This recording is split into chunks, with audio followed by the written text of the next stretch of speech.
അസ്സലാമു അലൈക്കും വറഹ്മത്തുള്ളാഹി തആല വബറകാത്തു. ഷാമിലിൻ്റെ എളാമ അത ജ്യേഷ്ഠത്തിയുടെ വീട്ടിൽ നിന്ന് പ്രശ്നമുണ്ടാക്കുകയാണ്. എന്നാലും ഇങ്ങനെ ചെയ്യേണ്ടിയിരുന്നില്ല. എനിക്കിവിടെ നിന്നിട്ടൊരു സമാധാനമില്ല. എനിക്കും എൻ്റെ മക്കൾക്കും നല്ല വീടുണ്ടല്ലോ അവിടെ. ഞങ്ങൾക്ക് വേണമെങ്കിൽ അവിടെ പോയിരുന്നൂടെ? എന്തിനാ ഈ ഒരു ചെറിയ വീട്ടിൽ ഞങ്ങളിങ്ങനെ ഇടങ്ങാറായി നിൽക്കണേ? എൻ്റെ കയ്യിലിരിപ്പോണ്ട് തന്നെ സുലൈക്ക. അതെ, നമ്മൾ കുറച്ച് പണം ഉണ്ടെന്ന് കരുതിയിട്ട് ഒരിക്കലും അഹങ്കരിക്കാൻ പാടില്ല. അത് ഇന്നല്ലെങ്കിൽ നാളെ പഠിച്ചോൻ അങ്ങോട്ട് എടുക്കും. അതെ, പഠിച്ചോ നമ്മളെ പരീക്ഷിക്കാൻ വേണ്ടിയിട്ടാണ് പാവങ്ങൾക്കൊക്കെ പണം നൽകുന്നത്.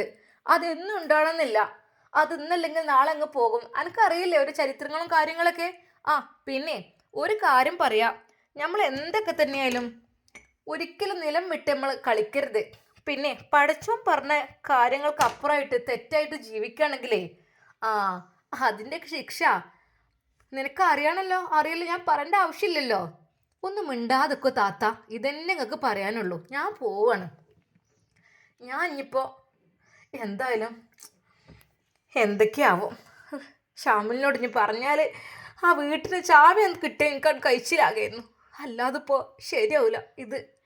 എൻ്റെ റബ്ബേ, ഇതിപ്പോൾ വല്ലാത്തൊരു ഇടങ്ങാറനാണ്. ഇനിയിപ്പോൾ എന്താ ചെയ്യുക എനിക്കറിയില്ല. റസിയാനോടൊന്ന് സോപ്പിട്ടിട്ട് അതുകൊണ്ടൊന്നും കാര്യമില്ല. അപ്പോൾ അത് റസിയ ഉമ്മയോട് കാര്യങ്ങൾ പറയുന്നു. ഉമ്മ, പിന്നെണ്ടല്ലോ ഷാമിൽ വിളിച്ചിരുന്നു.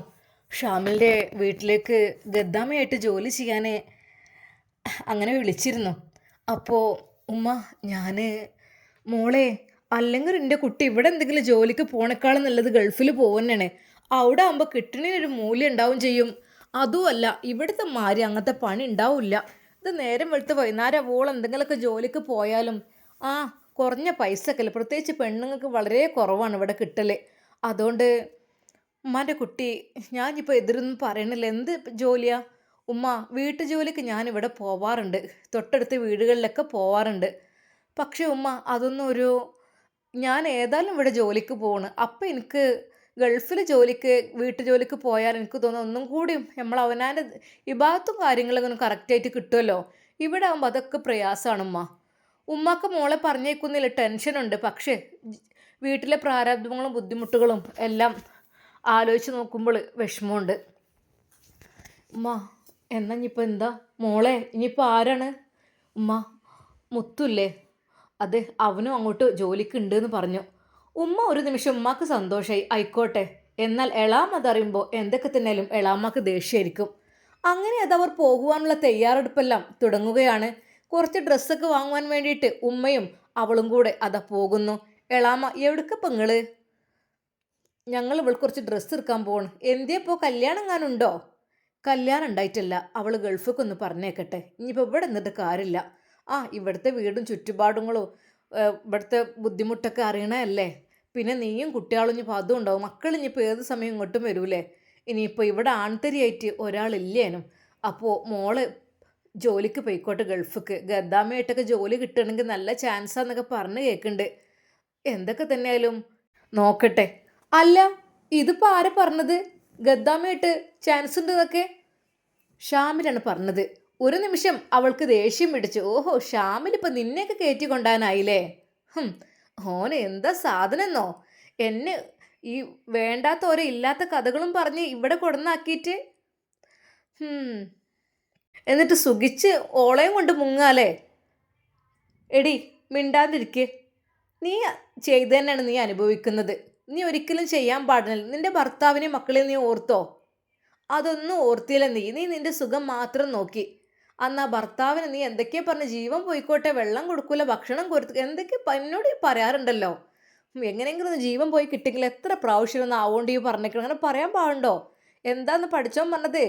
നിങ്ങൾ ഏതൊരു അസുഖമുള്ള ആളാണെങ്കിലും തീരെ വയ്യാത്ത ആളുകളാണെങ്കിലും ആ ഒരു അരിച്ചാലിലേക്ക് ആ ഒരു മനുഷ്യനെ എടുത്തിട്ടാലും നിങ്ങൾ മരിക്കണം എന്ന് പറയരുത് എന്ന്. കാരണം എന്താ, മരിക്കുക എന്ന് വെച്ചാൽ അള്ളാഹുവാണ് അത് കൽപ്പിക്കൽ. പഠിച്ചവനൊന്ന് മരിച്ചു കിട്ടിയാൽ മതിയെന്നു എന്ന് പറയില്ലേ, അങ്ങനെ നമ്മൾ പറയാൻ പാടില്ല. അള്ളാഹു നൽകിയൊരു ശ്വാസത്തിന് കണക്കുണ്ടാവും, അതുവരെയാണ്. അല്ലെങ്കിൽ പിന്നെ ഇങ്ങനെ പറയാം, പഠിച്ച റബ്ബേ മരണം ഹൈറാണെങ്കിൽ ഇദ്ദേഹത്തിന് നീ ഹൈറായ മരണം കൊടുക്കുക, ജീവിതം ഹൈറാണെങ്കിൽ ജീവിതത്തിലേക്ക് വരണം, അങ്ങനെ പ്രാർത്ഥിക്കാൻ പോളൂ. അല്ലാത്തൊന്ന് മരിച്ചിട്ടെ ഒന്ന് ജീവൻ പോയി കിട്ടിട്ട് അങ്ങനെ പറയാനേ പാടില്ല. താത്ത, നിങ്ങൾ മതി പ്രസംഗിച്ചത്. ഞാൻ പാകപ്പാടങ്ങോട്ട് ഇടങ്ങാറായി നിൽക്കുന്ന സമയത്താണ് ആ ചാവി കിട്ടിയിരുന്നെങ്കിൽ ഞാൻ ഇപ്പോൾ പോകും. ഇപ്പോൾ പോയി അവിടെ സുഖസുന്ദരമായി ജീവിച്ച് എനിക്ക് ഈ ചെറ്റക്കുടലൊന്നും ജീവിക്കേണ്ട അവസ്ഥയൊന്നുമില്ല. ഞങ്ങൾ പോയിട്ട് വരാം എന്തൊക്കെ തന്നെയായാലും.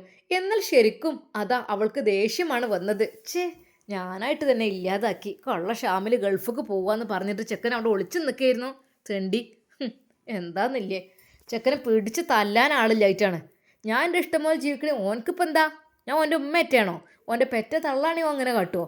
ദുഷ്ടൻ, വല്ലാത്തൊരു സാധനം തന്നെ ചങ്ങായി. ഇനിയിപ്പോൾ എന്താ ഞാൻ ചെയ്യുക? ഇനിയിപ്പോൾ കരഞ്ഞ് പറഞ്ഞ് വിളിച്ച് സോപ്പിട്ട് നോക്കട്ടെന്ന്. എന്തായാലും താത്തിയും അവളൊന്നും ഇവിടെ ഇല്ലേ, ഒരു ഡ്രസ്സൊന്നും എടുക്കാൻ വേണ്ടി പോയതല്ലേ. ഇനിയിപ്പോൾ ആരപ്പം നാം പോണ് ആർക്കും അറിയാം. അപ്പോൾ തന്നെ ഷാമിലിന് മെസ്സേജ് അയക്കണ്. ഹലോ ഷാമിലെ മോനെ, അസ്സലാമു അലൈക്കും.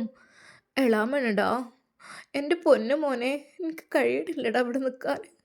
നമ്മളെ വീട്ടിലത്തെ സുഖങ്ങളും സൗകര്യങ്ങളും ഒന്നുമില്ലല്ലോ ഇവിടെ. ഒരു വാഷിംഗ് മെഷീൻ പോലും തിരുമ്പാനില്ല. അതെ, ഇവിടെ ആകെപ്പാടെ ചളിയും മണ്ണും പിടിച്ച ഒരു ചെറിയ വീട്. ഈ വീട്ടിലാണെങ്കിൽ ഒരു ഗ്യാസ് പോലും ശരിക്കും കത്തിക്കാൻ ഓൾക്കുള്ള സാമ്പത്തികം അതുമില്ല. ഉണ്ടാവുന്ന വിറകടുപ്പാണ് മോനെ. എളാമൊക്കെ ഒന്നും ശീലാകാത്തതല്ലേ. എളാമ ഗ്യാസുമ്മലും അത് തുടക്കാൻ വരെ മെഷീനുണ്ട്, പിന്നെ അലക്കാനുണ്ട്, എല്ലാത്തിനും ഉണ്ട്. ഇവിടെ ഒന്നുമില്ല മോനെ. എൻ്റെ പൊന്നു മോനെ പോലെ വിചാരിച്ച് ഞാൻ എൻ്റെ കുട്ടിയെ ചാവി ഒന്നും ഇവിടെ വെച്ച് തന്നാളിക്ക്. എന്നാൽ പിന്നെ എനിക്ക് കുട്ടികൾക്കും പോയി സുഖമായി നിൽക്കാമല്ലോ. ഏതായാലും പറ്റാനുള്ളതൊക്കെ പറ്റി. ഇനി ശ്രദ്ധിച്ചാൽ പോരെ മോനെ, പ്ലീസ്. എളാമ കയ്യായിട്ടാണടാ. എന്നാൽ ശരി മോനെ. ഏതായാലും എളാമ അങ്ങനൊരു വോയിസ് അത് അവനക്ക് അയച്ചു. എന്നാൽ ഈ സമയം അതാ വാഹനത്തിൽ യാത്ര ചെയ്യുകയായിരുന്ന അവൻ്റെ ഫോണിലേക്ക് ഒരു നോട്ടിഫിക്കേഷൻ വന്നു. എളാമയുടെ കയ്യിൽ നിന്ന് അല്പം ലോങ് മെസ്സേജാണല്ലോ വന്നിട്ടുള്ളത്. എന്താന്നാവോ. അവൻ അത് ഓപ്പൺ ചെയ്തു. മോനെ ഷാമിലേ എന്ന് പറഞ്ഞുകൊണ്ട് തുടങ്ങുന്ന ആ ഒരു വോയിസ് ശരിക്കും കേട്ടു. അവൻ മുഴുവനായിട്ട് കേട്ടു. ഒരു നിമിഷം അവൻ ചിന്തിച്ചു, എളാമ ഇതിപ്പോൾ സത്യത്തിലാണോ ഈ കരച്ചിൽ, അതോ അഭിനയാണോ? ഒന്നും അറിയില്ലല്ല. ഞാൻ എങ്ങനെ റബ്ബെ വിശ്വസിച്ച് ചാവി കൊടുക്കാൻ പറയാം? അഥവാ കൊടുത്തു കഴിഞ്ഞാൽ തന്നെ എന്താ റബ്ബേ, വീട്ടിൽ ഹെറാമ് ഉണ്ടാകാൻ പാടില്ല. ഇങ്ങനെയുള്ളവർക്ക് നല്ല പരിശുദ്ധമാക്കപ്പെട്ട മാസമെന്നോ അങ്ങനൊന്നും ഉണ്ടാവില്ല. അവർക്ക് അവരുടെ ഇഷ്ടത്തിന് എങ്ങനെയൊക്കെ. പഠിച്ചോനെ. ശരിക്കും ഷാമിലിൻ്റെ മനസ്സൊന്ന് പതറിപ്പോയി. കരഞ്ഞുകൊണ്ട് എളാമ വിളിക്കുകയാണ്. അതെ എളാമ, കരഞ്ഞുകൊണ്ട് വിളിക്കുമ്പോൾ എൻ്റെ ഉപ്പാൻ്റെ ഭാര്യയല്ലേ, എൻ്റെ ഉപ്പാൻ്റെ മക്കളല്ലേ, അവർക്ക് വേണ്ടിയിട്ട് നല്ലൊരു കൊട്ടാരം പോലത്തെ വീടും കാര്യങ്ങളൊക്കെ ഞാൻ പണിതു. പക്ഷേ എൻ്റെ ഉപ്പാനോട് കുറച്ച് കഷ്ടപ്പെടുത്തിയെങ്കിലും കരഞ്ഞുകൊണ്ട് അവരിങ്ങനെ വിളിക്കുമ്പോഴേ എൻ്റെ നെഞ്ച് വെട്ടി പോവാണ്. ശരിക്കും അവന് ഡ്രൈവ് ചെയ്യുന്നതിനിടയിൽ ഓരോന്ന് ആലോചിച്ചപ്പോൾ, അത് നിശബ്ദത പാലിച്ചപ്പോൾ ചോദിച്ചു, ഉമ്മുൽ ഖൈർ, മോനെ ആരാ വിളിച്ചത്? അത് ഉമ്മ, എളാമയായിരുന്നു. വോയിസ് ആയിരുന്നില്ലേ? ഓക്കെ. എന്താ മോനെ വിശേഷം? അത് ഒന്നുമില്ല. അവർ ജ്യേഷ്ഠത്തിയുടെ വീട്ടിൽ പോയിരുന്നു. അപ്പോൾ സ്വന്തം വീട്ടിലേക്ക് പോവുകയാണെന്ന് പറയാൻ വേണ്ടിയിട്ട്. മോനെ, അല്ലെങ്കിലും നമ്മൾ മറ്റൊരാളുടെ വീട്ടിൽ നിൽക്കണേക്കാളും നല്ലത് സ്വന്തം വീട്ടിൽ തന്നെ ആയിരിക്കും. ജ്യേഷ്ഠത്തിയായാലും അനിയത്തിയായാലും ഇനി സ്വന്തം ഉമ്മയാണെങ്കിൽ പോലും നമ്മൾ സ്ഥിരമായിട്ട് അവരുടെ അടുത്ത് ഇങ്ങനെ ഒരു അധികം പറ്റായി നിൽക്കരുത്. സ്വന്തമായ വീടും കാര്യങ്ങളുണ്ടെങ്കിൽ ഏറ്റവും നല്ലത് അത് തന്നെ ആയിരിക്കും അല്ലേ മോനെ? മോനും പോകുന്നതിന് ശേഷം പോയതായിരിക്കും അല്ലേ? അതെ. എന്നാൽ പിന്നെ പോയിക്കോ, പോകാൻ പറഞ്ഞോളൂടേനാ. അതിപ്പോൾ പേടിയായിരിക്കുമല്ലോ ഒറ്റയ്ക്ക് ജീവിക്കാൻ. അത് ഒറ്റയ്ക്ക് ജീവിക്കാൻ ചെറിയ മക്കളൊക്കെ അല്ലേ, ഉപ്പയില്ലാത്തതല്ലേ, പാവം. പെട്ടെന്ന് ഉപ്പയുടെ അസുഖം ഷിഫിയാക്കി വീട്ടിലേക്ക് തിരിച്ചെത്തട്ടെ അല്ലേ മോനെ? അതെ ഉമ്മ. ശരിക്കും അതാ അറബിച്ചിയുടെ ആ ഒരു സംസാരത്തിന് അവന് മറുത്തൊന്നും പറഞ്ഞില്ല. അവർ പറഞ്ഞതനുസരിച്ച് തന്നെ മറുപടി കൊടുക്കുകയായിരുന്നു. അല്ലെങ്കിലും തെറ്റായ കഥ, അവിഹിതം, അതൊക്കെ ഇപ്പോൾ എന്തിനാ ഞാൻ പറയേണ്ട ആവശ്യം? ഏതായാലും പടച്ചിറപ്പ് പുറത്തു കൊടുക്കട്ടെ. ഷാമിലിനെ ആ ഒരു വോയിസ് കേട്ടപ്പോൾ അവൻ്റെ മനസ്സ് വല്ലാതെ വിങ്ങി. റബ്ബേ, ഞാൻ എൻ്റെ ഉമ്മയോട് ചെയ്യണ പോലെയാണോ? അത്രക്കും കരഞ്ഞിട്ടാണല്ലോ ഒരു വോയിസ് ഇട്ടിട്ടുള്ളത്. ഒരു നിമിഷം അവൻ എന്ത് ചെയ്യണമെന്നായപ്പോൾ വീണ്ടും അതാ ഒരു വോയിസ്, ഒരു നോട്ടിഫിക്കേഷൻ വരുന്നു. അവൻ ഹെഡ്സെറ്റ് വെച്ച് കേൾക്കുന്നതായതുകൊണ്ട് പുറത്തേ കേൾക്കുന്നില്ല. മോനെ ഷാമിൽ, വളമൊക്കെ കഴിയില്ലടാ, ഇനിയും എന്നെ ശിക്ഷിക്കല്ല മോനെ. ഞാൻ എന്ത് ചെയ്തിട്ടാ? എൻ്റെ അടുത്ത് നിന്ന് അറിയാതെ തെറ്റ് വന്നു പോയി. അതൊക്കെ ശരി തന്നെയാണ് മോനെ. മോനെ ഇനിയും എന്നെ ശിക്ഷിക്കല്ലേ. ഞാൻ മടുത്തു. ഞാനും മക്കളും നമ്മളെ വീട്ടിലേക്ക് പോയിക്കോളാം. മോനെ ഇനി ഒരു തെറ്റും ഉണ്ടാവില്ല. കരഞ്ഞുകൊണ്ട് വീണ്ടും ആ വോയിസ് കേട്ടപ്പോൾ അവൻ്റെ മനസ്സൊന്ന് തണുത്തു. അവൻ്റെ ഹൃദയം അങ്ങ് അലിഞ്ഞു. ഒരു നിമിഷം അവൻ നേരെ അതാ വിളിക്കുന്നു തൻ്റെ പ്രിയപ്പെട്ട കൂട്ടുകാരൻ മുത്തുവിനെ. മുത്തുവിൻ്റെ ഫോൺ റിങ് ചെയ്യുന്നു. ഹലോ. മുത്തു, എന്തായിടാ? നാളെയല്ലേ? ഇന്ന് കുറച്ച് പർച്ചേസിങ് കാര്യങ്ങളൊക്കെ ചെയ്യണം. അതൊക്കെ ഇവിടെ വന്നിട്ടാവാം. പിന്നെ റസിയ നീ ഒരുമിച്ച് തന്നെ പോരുട്ടോ. പിന്നെ എടാ, നിൻ്റെ എളാമ അതൊക്കെ അറിഞ്ഞാലാകെ പ്രശ്നമാവും. എന്തിന്? ഒരു പ്രശ്നമാവേണ്ട ആവശ്യമില്ല. അവർ ജോലിക്ക് വരല്ലേ, നീയും ജോലിക്ക് വരണം. പിന്നെ ഇപ്പം എന്താ നിങ്ങൾക്ക്? അതൊന്നും കുഴപ്പമില്ല. പിന്നെ നീ പോരുന്നതിന് മുമ്പായിട്ട് ആ ചാവി ഒന്ന് നിൻ്റെ എളാമാനെ ഏൽപ്പിക്കണം കേട്ടോ നീയേ. അത് കേട്ടപ്പോൾ അവൻ പറഞ്ഞു, അല്ല, നീ പറയുന്നത് കാര്യം തന്നെയാണോ? അതേടാ, നീ ആ ചാവി ഒന്ന് എളാമ്മക്ക് കൊടുക്ക്. കാരണം ഇനിയിപ്പോൾ മക്കളും അവരൊക്കെ അവിടെ ജീവിച്ചോടെ നല്ലൊരു വീട് കെട്ടിപ്പണിതിട്ട് എത്ര ലക്ഷങ്ങൾ മുടക്കിയതാണ്. അത് യൂസ്ഫുൾ ആവണ്ടേ? എന്താടെ പെട്ടെന്ന് നിനക്കൊരു മനംമാറ്റം? അല്ല, ഒന്നും ഉണ്ടായിട്ടില്ല. എന്താന്ന് വെച്ചാൽ എനിക്ക് എളാം ഒരു വോയിസ് വിട്ട് കരഞ്ഞുകൊണ്ട്, അപ്പം പിന്നെ അതിൻ്റേതായ രീതിയിലൊരു വിഷമങ്ങൾ എനിക്കിങ്ങനെ തോന്നാം. എടാ, നീ നല്ല ആലോചിച്ചിട്ടുണ്ടോ ഈ കാര്യം നല്ലതിനാണോ എന്നുള്ളത്? ആലോചിച്ച് ചിന്തിച്ച് ചെയ്താൽ മാത്രം മതിട്ടോ. വേണ്ടാത്തതിനൊന്നും നിൽക്കല്ല. പിന്നെ പറഞ്ഞിട്ട് കാര്യം ഉണ്ടാവില്ല. ഇല്ലടാ, അവരെന്നോട് അത്ര കരഞ്ഞു പറഞ്ഞിരിക്കണ്. അപ്പോൾ പിന്നെ എന്തിനാ? ഇപ്പോൾ മനുഷ്യന്മാരല്ല, ഇന്ന് കഴിഞ്ഞു. ഏതായാലും അവർക്ക് പഠിച്ചോ നല്ല ബുദ്ധി കൊടുക്കട്ടെ. അതാണ് ഇപ്പോൾ ഞാൻ പ്രാർത്ഥിക്കുന്നത്. അറബിയും അതെല്ലാം ശ്രദ്ധിക്കുന്നുണ്ട്. ശരിക്കും മലയാളം അവർക്ക് കൃത്യമായിട്ടങ്ങ് മനസ്സിലാകുന്നില്ലെങ്കിലും ഷാമിലിൻ്റെ കൂടെ നിന്നിട്ട് കുറേയൊക്കെ പഠിച്ചിട്ടുണ്ട്. മോനെ, എന്ത് കാര്യം? എന്താണ്? What problem? അറബിച്ചി ചോദിച്ചു. നോ താങ്ക്സ്, അത് വീട്ടിലെ കാര്യങ്ങൾ. ഓക്കെ. അറബിച്ചി സമാധാനപ്പെട്ടു. അങ്ങനെ അപ്പോൾ തന്നെ മുത്തു അത് വിചാരിക്കുന്നു. അപ്പോൾ ചാവിയുമായി അവരുടെ വീട്ടിലേക്ക് പോകണം അല്ലേ? ഇനിയിപ്പോൾ എന്നെ കണ്ടാൽ തന്നെ അവരെന്നെ വെറുതെ വിടും, എനിക്കറിയില്ല. എന്തായാലും വേണ്ടിയില്ല. അപ്പോൾ തന്നെ അവൻ ആ ചാവിയുമായി നേരെ റസിയുടെ വീട്ടിലേക്ക് എത്തുന്നു. എന്നാൽ റസിയും ഉമ്മയും അവിടെ ഉണ്ടായിരുന്നില്ല. അവൻ ബെല്ലടിച്ചു. വേഗം അവർ വന്ന് വാതിൽ തുറന്നു. ചാവി ഇതാ. പിന്നെ ഇത് തരുമ്പോൾ എന്നെ കുറച്ച് കാര്യങ്ങൾ എന്നോട് പറയാൻ വേണ്ടി ഏൽപ്പിച്ചിരുന്നു. എന്താ മുത്തു, പ്ലീസ് എന്നോട് ക്ഷമിക്കണം. ഞാൻ എന്നോട് എന്തൊക്കെയോ പറഞ്ഞു പോയിരുന്നല്ലോ കുറച്ച് മുമ്പൊക്കെ. എൻ്റെ ഓരോ ഇതുകൊണ്ട് ബുദ്ധിമോശം കൊണ്ട് പറഞ്ഞതാണ്. എന്തായാലും ക്ഷമിക്കണം. പിന്നെണ്ടല്ലോ, എൻ്റെ അടുത്ത് തെറ്റു കുറ്റങ്ങളൊന്നും ഇനി ഉണ്ടാവില്ല. ഏതായാലും പറ്റാനുള്ളതൊക്കെ പറ്റി. ഇവിടുത്തെ കാര്യം ആലോചിക്കുമ്പോൾ ബുദ്ധിമുട്ടാണ്. ഞാനും എൻ്റെ മക്കൾ അവിടെ ഇവിടെയായിട്ട് കഴിയാണ്. പിന്നെ അതുമല്ല, ബുദ്ധിമുട്ടാണ്. ഞങ്ങൾക്ക് ഞങ്ങളെ വീടും സൗകര്യമുള്ള അത്രയും സൗകര്യമുള്ള സ്ഥലമൊക്കെ ഇട്ടിട്ട് ഞങ്ങൾ ഇവിടെ വന്ന് നിൽക്കുകച്ചാൽ കയ്യിലിരിപ്പുണ്ടല്ലേ. മുത്തു അത് മാത്രമേ പറഞ്ഞിട്ടുള്ളൂ. എന്നാൽ ശരി, ഞാൻ പോവുകയാണ്. പിന്നെ ഷാമിൽ പറഞ്ഞിട്ടുണ്ട്, തെറ്റായ രീതിയിൽ വീട് ദുരുപയോഗം ചെയ്യുകയാണെങ്കിൽ ഒരിക്കൽ പോലെ ഒരു പൊരുത്തല്ലാന്ന് കേട്ടോ. അത് പറഞ്ഞപ്പോൾ എളാമാക്ക് ദേഷ്യമാണ് വന്നത്. ഓനിപ്പോൾ ആരെൻ്റെ കാര്യം നോക്കാൻ. മുത്തു അവിടെ നിന്ന് ഇറങ്ങി പോകുമ്പോഴതാ ഉമ്മയും റസിയും തിരിച്ച് ഇങ്ങോട്ട് വരികയാണ്. എന്നാൽ എളാമയുടെ സ്വഭാവം ആ നിമിഷമങ്ങ് മാറിക്കഴിഞ്ഞു. മുത്തു പോകുന്നത് അവർ കണ്ടു. ഉമ്മ ചോദിച്ചു, മോനെ, അല്ല എപ്പോഴാണ് മോന് പോകേണ്ടത്? ഉമ്മ, നാളെ സുബഹിക്കാണ് കേട്ടോ, ഇൻഷാ അല്ലാ. മോനെന്തിനായിരുന്നു? ഞാനിവിടേക്കൊരു ആവശ്യത്തിന് വന്നതായിരുന്നു. എന്നാൽ റസിയ കാര്യമായിട്ടൊന്നും മിണ്ടിയില്ല. റസിയ, എന്തായി? ഡ്രസ്സും കാര്യങ്ങളൊക്കെ എടുത്തോ? അതുമാത്രം അവളങ്ങ് മൂളി.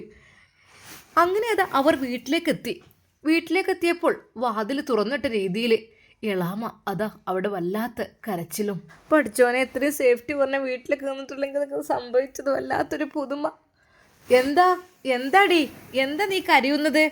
ഡ്രസ്സൊക്കെ തിരിച്ചു വന്ന ജ്യേഷ്ഠത്തി ചോദിച്ചു. എന്താ സുലൈക്ക, എന്തീ കരയണത്? ഇങ്ങോട്ട് നോക്കിക്കാളി.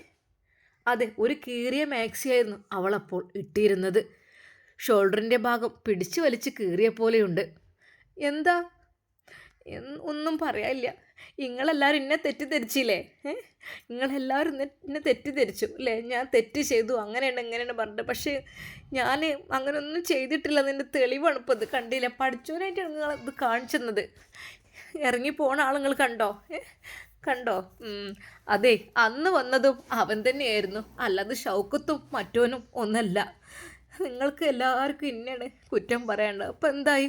ശരിക്കും അത് കേട്ടപ്പോൾ റസിയ ഞെട്ടിപ്പോയി. എളാമ, നിങ്ങളെന്തേ പറയണത്? അതേടി, ഈ സ്നേഹിക്കുന്നുണ്ട് എന്ന് പറഞ്ഞ ആളുണ്ടല്ലോ, ഓൻ തന്നെയാണിത്. ഓൻ എന്നെ വന്ന് ഉപദ്രവിക്കുകയാണ്. നിങ്ങളില്ലാത്ത നേരം നോക്കി വേഗം വന്നേക്കാണ് ഇങ്ങോട്ട്. എൻ്റെ ഒരു ഗതി.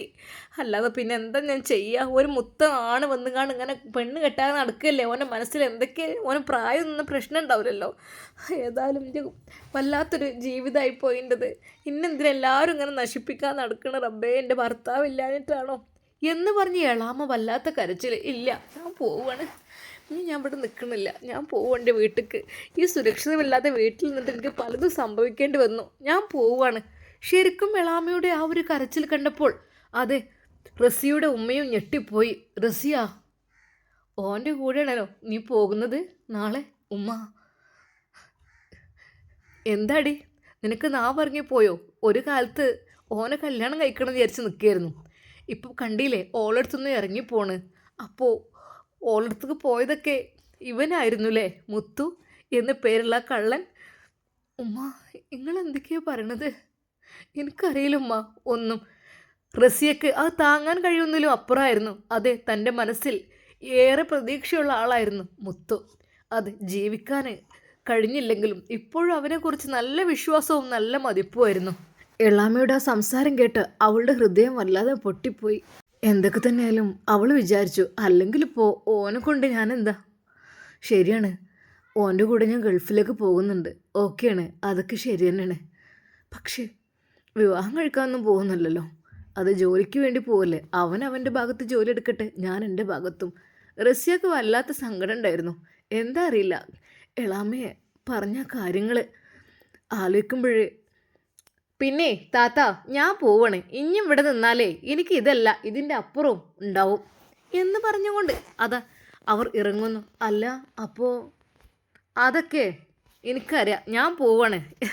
ഇവിടെ നിന്നാലിതാ ഞാൻ മാത്രമല്ല, എൻ്റെ മക്കളും നശിക്കും. ഏതായാലും റസിയ ഏതായാലും നശിച്ചവളല്ലേ, ഞാൻ പറഞ്ഞിട്ട് കാര്യമില്ല. തൻ്റെ മോളെക്കുറിച്ച് മോശമായ രീതിയിൽ അനിയത്തി പറഞ്ഞത് കേട്ടത് ഉമ്മാക്ക് സഹിച്ചില്ല. സുലൈഖ, സൂക്ഷിച്ച് സംസാരിക്കണം. എൻ്റെ മോൾ ഇതുവരെ ഒരു തെറ്റും ചെയ്തിട്ടില്ല. ആർക്കറിയാം, വെറുതെയാണോ കെട്ടിയ മാപ്പിളടുത്ത് നിൽക്കാതെ ഇങ്ങോട്ട് ചാടിപ്പോന്നത്? ഓള് കയ്യിലിരിപ്പോണ്ടെന്നെ. അനിയത്തിയുടെ വാക്കുകൾ കേട്ട് ശരിക്കും ജ്യേഷ്ഠത്തി കരഞ്ഞു പോയി. എന്നാൽ റസിയ ഇതെല്ലാം കേട്ട് പൊട്ടിക്കരയുകയായിരുന്നു. എന്താടി, നീ എന്താ വിചാരിച്ചത്? മുത്തു നിനക്ക് മാത്രമുള്ള ആളാണെന്നല്ലേ? ഒരിക്കലും അല്ല മോളെ. നിൻ്റെ ഉദ്ദേശങ്ങളെല്ലാം തെറ്റി. മുത്തു ഇപ്പോഴെന്നല്ല പല തവണ ഞാനുമായി മീറ്റ് ചെയ്തിട്ടുണ്ട്. അതിൽ ഒരു വട്ടം മാത്രം നിങ്ങൾ കണ്ടു, അതേ ഉള്ളൂ. എന്നിട്ട് മറ്റുള്ളവരുടെ പേരിലൊന്നും ഇടൊന്നും വേണ്ട. മുത്തു തന്നെയാണ്. എന്താ, നിൻ്റെ ഭർത്താവൊന്നുമില്ലല്ലോ മുത്തു, നിന്നെ കെട്ടിയിട്ടൊന്നുമില്ലല്ലോ, പിന്നെന്താ നിനക്കിത് സങ്കടം?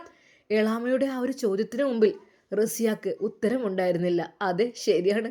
അല്ലെങ്കിൽ മുത്തുവിൻ്റെ ആരുമല്ല. ഒരു കാലത്ത് സ്നേഹിച്ചിരുന്നു, പക്ഷെ കല്യാണം കഴിച്ചിട്ടൊന്നുമില്ല, ഒന്നും ഉണ്ടായിട്ടില്ല. അതെ, പിന്നിപ്പോൾ എന്താ ഞാൻ വിഷമിക്കേണ്ട ആവശ്യം? എന്നാൽ അവൾ കരയുന്ന കണ്ടപ്പോൾ എളാമ വീണ്ടും കളിയാക്കി. ഓളെ വിചാരം ഓളെ ഭർത്താവാണെന്നാ. എന്താന്നില്ലേ, വെറുതെയാണ് ഓൻ പെണ്ണിട്ടാൻ നടക്കണത്. ഓന് പെണ്ണുങ്ങളെ കിട്ടും ഇഷ്ടം പോലെ, അതുകൊണ്ട് തന്നെയാണ്. അല്ലാതെ നിന്നെ മാത്രം കണ്ടിട്ടൊന്നല്ല. അല്ലെങ്കിൽ ഇപ്പോൾ നീ ഉള്ളത് തന്നെ ഓനക്കിപ്പോൾ അറിയോ? നിൻ്റെ വിചാരുന്ന നിന്നെ ആലോചിച്ചിട്ട് ഓൻ കെട്ടാതിരുന്നു? ഒരിക്കലും അല്ല. അതെ മോളെ, കല്യാണം കഴിക്കണമെന്നൊന്നുമില്ല. ഒരു ആണിന് സുഖമായി ജീവിക്കാൻ ഓൾക്ക് ഇഷ്ടം പോലെ പെണ്ണുങ്ങളൊക്കെ കിട്ടുന്ന കാലം തന്നെയാണ് ഇപ്പോൾ. അല്ലാതെ എന്നാൽ എളാമയുടെ വാക്കുകൾ അവളുടെ നെഞ്ചിലാണ് തറച്ചത്. റബ്ബേ, എങ്കിലും അവൾ ക്ഷമിച്ചു. റബ്ബേ, എൻ്റെ ആരുമല്ലല്ലോ മുത്തു, പിന്നിപ്പോൾ എന്തിനാ ഞാൻ സങ്കടപ്പെടണേ? ഞാൻ ഒരിക്കൽ പോലും സങ്കടപ്പെടുന്നില്ല. ഹേയ്, നാളെയാണ് പോകേണ്ട ദിവസം. നാളെ സുബഹിക്കാണ്. മുത്തുവിൻ്റെ കൂടെയാണ് യാത്രയുള്ളത്. സാരല്ല, സൂക്ഷ്മത പാലിക്കണം നല്ല രീതിയിൽ. അതെ, എങ്ങനെയെങ്കിലും അറബിച്ചിയുടെ വീട്ടിലേക്ക് എത്തിക്കിട്ടിയാൽ അവിടുത്തെ ജോലിയെല്ലാം കറക്റ്റ് നല്ല രീതിയിൽ ചെയ്യണം. ആത്മവിശ്വാസത്തോടെ, സത്യസന്ധമായി, ഒരു കളവും വഞ്ചനയും ഇല്ലാതെ. എന്നിട്ട് ഇൻഷാ അല്ലാ കുറച്ച് ക്യാഷൊക്കെ ആയിട്ട് അയച്ചു കൊടുക്കണം ഉമ്മാക്ക്. വീട് നന്നാക്കണം. അതെ, വീടെല്ലാം പൊളിച്ചൊന്ന് മാറ്റണം. എന്നിട്ട് പുതിയതൊന്ന് പൊളിഞ്ഞു വീഴാറായ ഓടിട്ട വീട്. അതെ, അതിൽ പല ചുമരുമകളും മണ്ണാണ്. ഒരിക്കൽ പോലും അതിൽ നല്ലൊരു കല്ലില്ല. അതെ, നിലമാകെ പൊട്ടിപ്പൊളിഞ്ഞ കാവിയിട്ടത്. അതെ, ശരിക്ക് ഉൾഭാഗം ഒന്ന് തേച്ചു എന്നല്ലാതെ പുറംഭാഗം ശരിക്ക് തേച്ചിട്ട് പോലുമില്ല. അങ്ങനെയുള്ളൊരു വീടാണ്. അതൊക്കെ ശരിയാക്കണം. അതിന് ജീവിക്കണം. ജീവിച്ചേ മതിയാവും എൻ്റെ ഉമ്മാക്ക് വേണ്ടിയെങ്കിലും. അങ്ങനെ അതാ അവൾ കണ്ണീരെല്ലാം തുടച്ച് നേരെ ഉമ്മയുടെ അടുത്തേക്ക്. എന്നാൽ എളാമ്മ, അതേ ഞാനിഞ്ഞ് പോവാണ്. ഇവിടെ നിന്നാൽ ഇതല്ല ഇതിൻ്റെ അപ്പുറം സംഭവിക്കും. പെണ്ണേ, നീ എങ്ങോട്ടാ പോകുന്നത്? എവിടേക്കാ നീ പോകുന്നത്? നിന്നെ അവിടുന്ന് ഇവിടെ കൊണ്ടുവന്നാക്കിയതല്ല ഷാമിൽ? അതെ, ഷാമിലിനോട് ഞാനൊക്കെ ചോദിച്ചിട്ടുണ്ട്. ഷാമിൽ സമ്മതവും തന്നു. ഞാൻ പോകുകയാണ്. അതെ കുട്ടികൾ, അതെ ജ്യേഷ്ഠത്തിയുടെ വാക്ക് കേൾക്കാൻ നിൽക്കാതെ അവൾ അവിടെ നിന്ന് അവിടെ വീട്ടിലേക്ക് പോകണ്. ചാവി കിട്ടിയില്ലേ, ഇനി സമാധാനമായി. എന്തായാലും പേരിൽ മക്കളെ കൊണ്ടുവരാൻ വേണ്ടി പറയാം. അപ്പോൾ തന്നെ അതാ നേരെ പെങ്ങൾക്ക് വിളിക്കുന്നു ഷാമിലിൻ്റെ. ഹലോ കുഞ്ഞോളെ, പിന്നെ മക്കളൊന്നും ആക്കി തന്നാളാ, ഞാൻ ഇവിടെ എത്തിക്കണ്. എളാമ്മ, അപ്പം നിങ്ങൾ താത്താൻ്റെ കൂടെ അല്ലേ? ഞാനിപ്പോൾ ഇങ്ങോട്ട് പോകുന്നു. എത്ര വെച്ചിട്ട് അവിടെ കയ്യാ, അതൊന്നും നടക്കണ കാര്യമല്ല. എന്നാൽ അവൾക്കും വല്ലാത്ത വിഷമമായി. പഠിച്ചോനെ, എളാമ ഇനിയും വലിയ കുറ്റങ്ങളൊക്കെ ചെയ്ത് ആകപ്പാട് വഷളാക്കും റബ്ബേ. എൻ്റെ ഉപ്പാൻ്റെ മാനം കളിയല്ലോ റബ്ബേ. എൻ്റെ ഉപ്പാൻ്റെ മാത്രമല്ല, എൻ്റെ ആങ്ങളൻ്റെ തന്നെ ഷാമിലിൻ്റെ എളാമയാണെന്ന് എല്ലാവർക്കും അറിയാം. എന്തെങ്കിലും തെറ്റ് ചെയ്ത് അവനും കൂടി മോശക്കാരനാവൂലേ എൻ്റെ റബ്ബേ. എളാമ, നിങ്ങൾ എന്തിനു ഷാമിൽ, ആര് പറഞ്ഞു ഷാമിലിനോട് ചോദിച്ചിട്ട് തന്നെ അവിടെ എത്തിയത്? അല്ലാതെ കഴിയൂല. എന്നാൽ അപ്പോൾ തന്നെ അതാ മക്കളെയും കൊണ്ട് അവൾ ഓട്ടോ വിളിച്ച് അങ്ങോട്ട് വരുന്നു. എന്നാൽ ആ നിമിഷം തന്നെ കുഞ്ഞോളോട് സ്നേഹത്തോടെ പറഞ്ഞു, കുഞ്ഞോളെ ഞാൻ ഒരു കാര്യം പറയാം, അവിടെ നിൽക്കാൻ പറ്റില്ല. എൻ്റെ ജ്യേഷ്ഠത്തിൻ്റെ വീട്ടിൽ എന്ന് വെച്ചാൽ അവിടെ നിൽക്കാൻ പറ്റില്ല. അവിടെ ആരൊക്കെ വരണേ പോകണം ആർക്കറിയാം.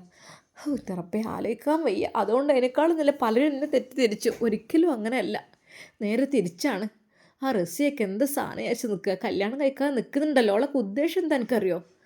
അതുകൊണ്ട് ഞാൻ അങ്ങോട്ട് പോന്നതാണ്. എന്താ ഇളമങ്ങളീ പറയണത്?